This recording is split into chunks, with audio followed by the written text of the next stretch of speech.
વડોદરા કોંગ્રેસ પક્ષના વિપક્ષી નેતા ચંદ્રકાંત શ્રીવાસ્તવ દ્વારા મેયરને પત્ર લખીને રજૂઆત કરવામાં આવી છે। થોડા દિવસ પહેલા જ શહેરના કમાટી બાગમાં જોય ટ્રેનની અડફેટે આવી જતા એક 4 વર્ષની બાળકીનું મોત નીપજ્યું।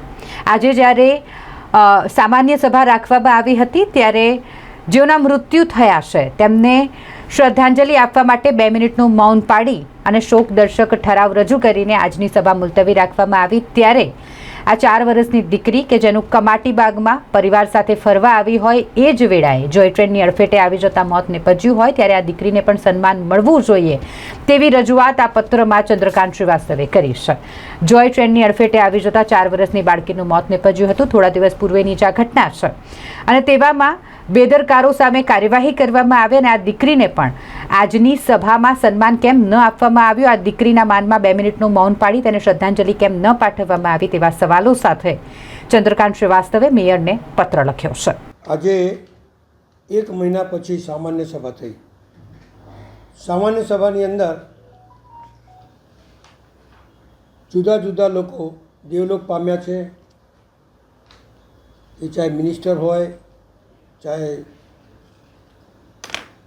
સામાન્ય માણસ હોય, એ તમામના માટે શોકદર્શક ઠરાવ સભાની અંદર પ્રસ્તુત કરવામાં આવ્યો। એમાં ગિરિજાબેન વ્યાસ હતા, હેમાબેન આચાર્ય હતા અને પોતાના પરિવાર સાથે ફરવા ગયેલા પરિવાર કાશ્મીરમાં પહેલગામમાં ગયા અને આતંકવાદીઓ જે ગોળી વીંધી નાખી અને જેના લીધે 27 લોકોના મૃત્યુ થયા, એ તમામનો શોકદર્શક ઠરાવ આ સભામાં પ્રસ્તુત કર્યો। મારું માનવું છે કે મેયરે જે દરખાસ્ત મૂકી એની અંદર એક બાળકી જે કમાટી બાગની અંદર એ પણ પોતાના પરિવાર સાથે ફરવા આવી હતી, જેનું નામ ખતીજા હતું, જંબુસરથી આવી હતી।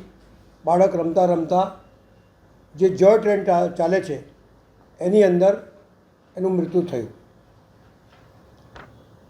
ખરેખર નાના બાળકો ત્યાં રમતા આવતા હોય, પરિવાર સાથે રમતા આવતા હોય ત્યારે એની અચૂક વ્યવસ્થા કોર્પોરેશનને કરવી જોઈએ અથવા જે કોન્ટ્રાક્ટર હોય એને કરવી જોઈએ, પણ કોઈ વ્યવસ્થા ન હોવાને કારણે, ખુલ્લું મેદાન હોવાને કારણે, ફાસ્ટ ટ્રેન આવતી હોવાને કારણે એ બાળકીનું મૃત્યુ થયું।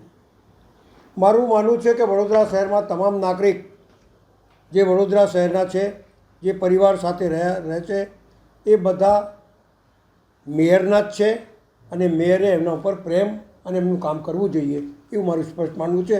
અને વર્ષોથી આજે 38 વર્ષની અંદર મેં તમામ મેયરોને જોતો આવ્યો છું કે વડોદરા શહેરના નાનાથી નાના માણસનું મેયરની પાસે કોઈ ફરિયાદ આવે તો તરત એના ઉપર સહાનુભૂતિ દર્શાવે। આ બાળકી ઉપર ન સહાનુભૂતિ ન શોકદર્શક ઠરાવની અંદર એનું નામ, આ ગજબનું કહેવાય। એમના માટે બાળકી પણ વડોદરા શહેરની છે, એના ઉપર બી એમના હૃદયની અંદર પ્રેમ હોવું જોઈએ, એના માટે બી શોકદર્શક ઠરાવ જોઈએ, ક્રિટિસાઇઝ ના હોવું જોઈએ। પણ કોને ખબર કેમ એક તરફી વલણ, મને તો એવું લાગે છે કે એમને કઈ જાતનો અહંકાર અને અભિમાન છે, એક બાળકી માટે બી પ્રેમ નહીં।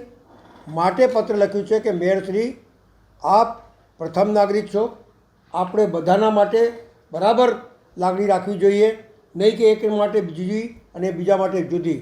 આપને આ પત્ર દ્વારા એટલું સચેત કરવા માગું છું કે આ બાળકી માટે પણ પ્રેમ હોવું જોઈએ અને એના માટે શું કરી શકો છો એ કરો, એમને વળતર માટે કરો, એમના મા બાપ માટે કરો એવી માગણી છે અને એના માટે બી શોકદર્શક ઠરાવની અંદર એનું પણ નામ હોવું જોઈએ એવું મારું માનવું છે। જ્યારે ઘટના બને ત્યારે જ સત્તા પક્ષ જાગતા હોય છે, વિપક્ષ પણ જાગતું હોય છે, તો આનું સોલ્યુશન શું હવે? આના પર બેરિકેડ લાગવા જોઈએ કે જે કોન્ટ્રાક્ટર જે ટ્રેન ચલાવી રહ્યો છે એને બંધ કરવું જોઈએ? અમે જ્યારથી ટ્રેન ચાલુ થઈ એની જગ્યા પર 5-6 વખત હું સભામાં બોલ્યો છું કે આના માટે વ્યવસ્થા કરો, નહીં તો કોઈ દિવસ હોનારત થશે।